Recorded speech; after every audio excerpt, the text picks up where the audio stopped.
Hello student, आप सभी का स्वागत है। आज की इस वीडियो में हम नागरिक शास्त्र यानी कि सिविक्स क्लास 12 कक्षा 12 के बहुविकल्पी प्रश्न ऑप्शनल को देखेंगे। इसके साथ ही इसका उत्तर भी देखेंगे। ये जो है आपका 2024 और 25 पाठ्यक्रम के लिए इम्पॉर्टेंट है। 2024-25 के लिए, चाहे आप अर्धवार्षिक परीक्षा देने जा रहे हो, चाहे वार्षिक देंगे, चाहे बोर्ड एग्जाम देंगे, ये बहुत ही इम्पॉर्टेंट है। ये जो बहुविकल्पी प्रश्न मैं आपको बताऊंगा, ये जो है हमेशा पूछे जाते हैं। तो चलिए ध्यान से देखिएगा इस वीडियो को। चलिए शुरू करते हैं। पहला जो प्रश्न है, कौन से दो गुटों के बीच शीत युद्ध चला?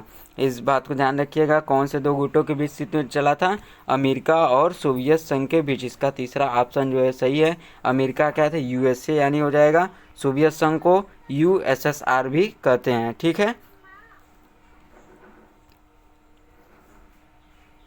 एक चीज़ आप लोग ध्यान रखिएगा, शीत युद्ध का मतलब यहाँ पर समझ लीजिए, शीत युद्ध एक ऐसा युद्ध था जिसमें केवल युद्ध की संभावना थी। किसके? अमेरिका और सोवियत संघ के बीच, इन दोनों के बीच, लेकिन कभी भी आपस में युद्ध नहीं हुआ। इसे ही शीत युद्ध कहते हैं। ठीक है,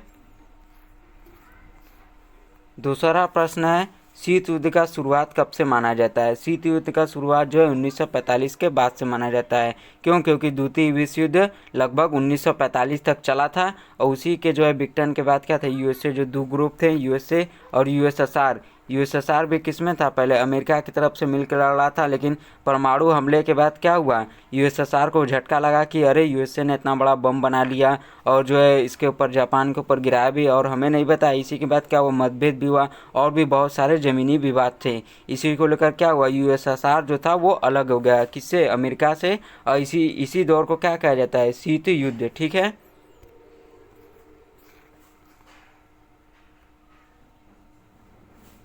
निम्नलिखित में से कौन शीत युद्ध के प्रमुख कारण है? तीसरा है, देखिए बहुत ही इंपॉर्टेंट है, प्रश्न पूछा जाता है शीत युद्ध के प्रमुख कारण। बोर्ड में तो ये अक्सर तर में पूछा जाता है, तो ये आपका क्या है, इंपॉर्टेंट है, बात को ध्यान रखिएगा।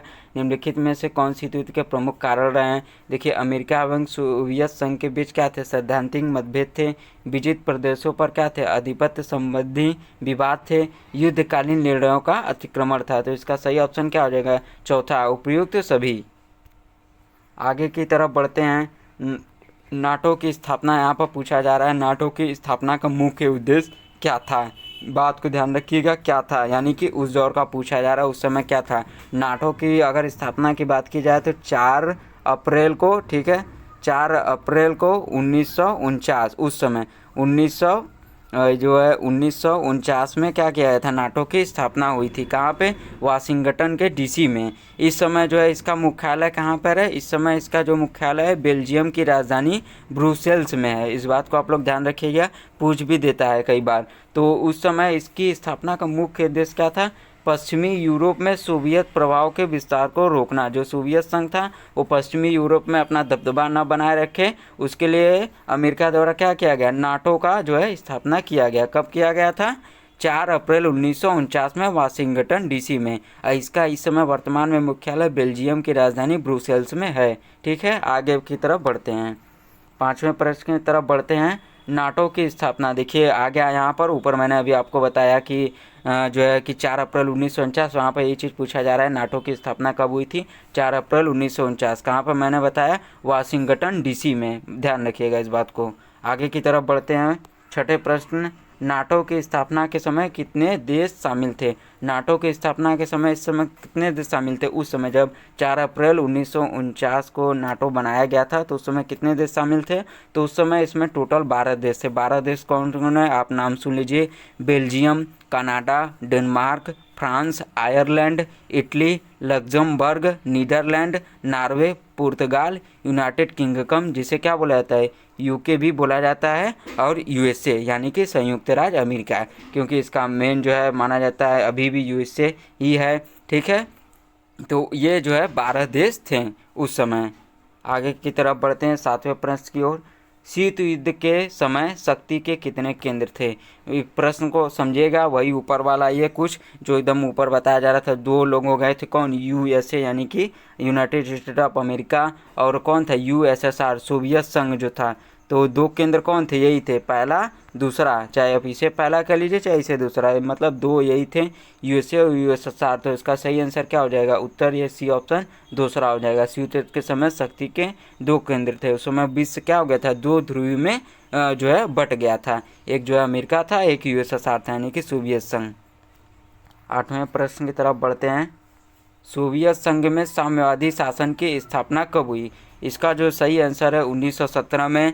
और जो है इसका जो प्रमुख जो है साम्यवादी शासन की स्थापना के जो माने जाते हैं, साम्यवादी राज्य भी बोला जाता है, व्लादिमीर, उनका नाम क्या था, व्लादिमीर लेनिन। ये आगे भी आपके प्रश्न में आएगा, आपको मैं यहीं पर बता दे रहा हूँ, ध्यान रखिएगा। सोवियत संघ में जो साम्यवादी शासन थे उसकी स्थापना के जो मेन माने जाते हैं, उनका नाम क्या था, व्लादिमीर लेनिन। ठीक है, व्लादिमीर लेनिन। 9वें की तरफ बढ़ते हैं। क्यूबा मिसाइल संकट के समय अमेरिका के राष्ट्रपति कौन थे? बहुत ही इंपॉर्टेंट प्रश्न है, ये पूछा भी जाता है बोर्ड में, एग्जाम में अक्सर में पूछा जाता है, वार्षिक में भी, प्री बोर्ड अगर आपका होगा तो उसमें भी पूछा जाएगा, इसको नोट कर लीजिएगा। क्यूबा क्या है? क्यूबा एक छोटा सा देश है, अमेरिका के पास है। उस समय क्या हुआ था, जो यूएसएसआर था, यूएसआर यानी कि सोवियत संघ जो था, वो क्या किया था, क्यूबा जो देश है वहाँ पर इन्होंने क्या किया था, जो है चुपके से मिसाइल जो है वहाँ पर उन्होंने स्थापित कर दिया। तो अमेरिका को जब पता चला तो बहुत ही झटका लगा कि अरे भैया ये क्या हुआ। तो यही पूछा जा रहा है, क्यूबा मिसाइल के समय अमेरिका के राष्ट्रपति कौन थे? तो उस समय जॉन एफ कैनेडी थे। पहला आंसर इसका जो है सही हो जाएगा। क्यूबा में उस समय यूएसएसआर द्वारा क्या किया गया था, मिसाइल स्थापना कर दी गई थी। उसी समय क्या हुआ था, ऐसा लगा था कि मतलब ये क्या है, शीत युद्ध का अब अंतिम दौर है, अब लगा कि मतलब युद्ध हो जाएगा। दोनों देश कौन, यूएसए जो थे, मतलब जो महाशक्तियाँ थी यूएसए और यूएसएसआर, ये दोनों क्या करने लगे, परमाणु शक्तियाँ और भी चीज़ें को बहुत तेज़ी से बढ़ाने लगे। लगा कि नहीं अब युद्ध हो जाएगा, लेकिन बाद में क्या हुआ, दोनों देश जो है, अरे दोनों महाशक्तियाँ क्या है, आपस में समझौता कर लिए, जिसके बाद जो है ये युद्ध जो है विराम पे हो गया। युद्ध मतलब नहीं हुआ।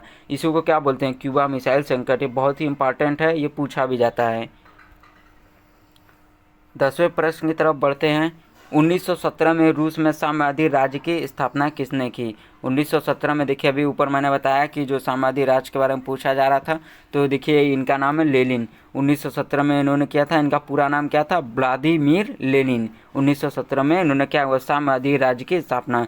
बहुत ही महत्वपूर्ण है ये भी पूछा जाता है। नाटो से संबंधित कौन सा विकल्प सही है? अभी मैंने आपको ऊपर अंग्रेजी में नाटो के बारे में बताया था, उसका फुल फॉर्म वही देखिए यहाँ पर पूछ रहा है हिंदी में। उत्तरी अमेरिकी संधि संगठन, उत्तर अटलांटिक संधि संगठन, उत्तरी अमेरिका आतंक निरोध संगठन, इनमें से कोई नहीं। तो इसका सही ऑप्शन क्या हो जाएगा, बी, उत्तरी अटलांटिक संधि संगठन। अंग्रेजी में कहे तो North Atlantic Treaty Organization. North माने उत्तर, और क्या हो जाएगा, अटलांटिक माने अटलांटिक, ट्रीटी माने क्या हो जाएगा, संधि, संगठन माने, और ये ऑर्गेनाइजेशन माने संगठन। ठीक है, तो ये अंग्रेजी में इसका नाम है। तो इसका कौन सा विकल्प से, यानी फुल फॉर्म पूछ रहा है हिंदी में, तो उत्तर अटलांटिक संधि संगठन क्या हो जाएगा, इसका सही ऑप्शन हो जाएगा। 12वें प्रश्न की तरफ बढ़ते हैं। किसके प्रयास से गुटनिरपेक्षता नीति अस्तित्व में आई? किसके प्रयास से गुटनिरपेक्षता नीति? गुटनिरपेक्षता नीति क्या है, उस समय जो चल रहा था युद्ध का जो दौर, तो उस समय जो बहुत सारे देश थे, जो इनमें हमारा भारत देश भी है, जो यहाँ के नेताओं और भी जो समझदार लोग थे, उनके द्वारा निर्णय लिया गया कि हम लोग क्या करेंगे, इन युद्धों में शामिल नहीं होंगे। तो उस समय जो है यहाँ पर पूछा रहा है किसके प्रयास से गुटनिरपेक्षता की नीति अस्तित्व में आई। तो यहाँ पर देखिए सभी लोग important, Jawaharlal Nehru, Gamal Abdul Nasser, Marshal Josip Broz Tito, उपयुक्त सभी। तो इसका सही ऑप्शन चौथा हो जाएगा, उपयुक्त सभी। 13वां प्रश्न देखिए, क्यूबा के मिसाइल संकट के समय सोवियत संघ के प्रधानमंत्री कौन है? बहुत ही इंपॉर्टेंट। अभी देखिए क्यूबा के बारे में हम लोगों ने ऊपर देखा, फिर ये ऑप्शनल प्रश्न आ गया, ये इंपॉर्टेंट है, पूछता रहता है। तो पूछ रहा है उस समय सोवियत संघ के प्रधानमंत्री कौन थे? तो निकिता जो है खुसरेव, ये जो क्या थे, उस समय सोवियत संघ के प्रधानमंत्री थे क्यूबा मिसाइल संकट के समय।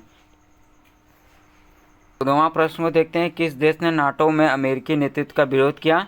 तो वो कौन सा देश था? फ्रांस था। फ्रांस चाहता था कि जो है नाटो जो संगठन बना है, इसका जो है अमेरिका नेतृत्व ना करे, ये बात फ्रांस को पसंद नहीं थी। तो फ्रांस ने अमेरिका का जो है विरोध किया था। शीत युद्ध का चरम बिंदु किसे माना जाता है? बहुत ही इम्पोर्टेंट है, इम्पोर्टेंट नहीं कहे तो मोस्ट इम्पोर्टेंट मैं इसे कहूँगा, इम्पोर्टेंट न कहकर।